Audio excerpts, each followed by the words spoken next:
Hello guys, good morning. Ito po dapat talaga itong ano natin, yung wire natin naka-stand. Kaso lang ipahatak nila ng mano-mano ay ilan lang kami dito. Pito lang. Tapos 40 pieces, 40 meters ang hahatakin. So nagrereklamo yung mga kasama ko kasi napagkabigat itong talagang wire na ito.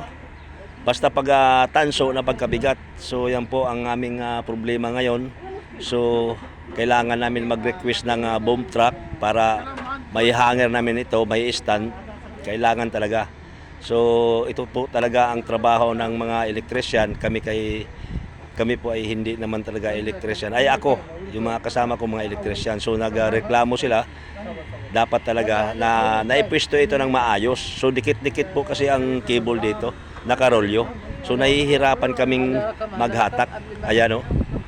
Ayan o. Nakadikit po. Kailangan to mabigyan ng magandang pwesto para po maganda ang paghatak. Kasi 40 meters ang hatakin namin. Napagkahaba po ito. Kibali 80 po kasi pagdating ng 40 meters puputulin. Ayan po, big love shout out to all of you.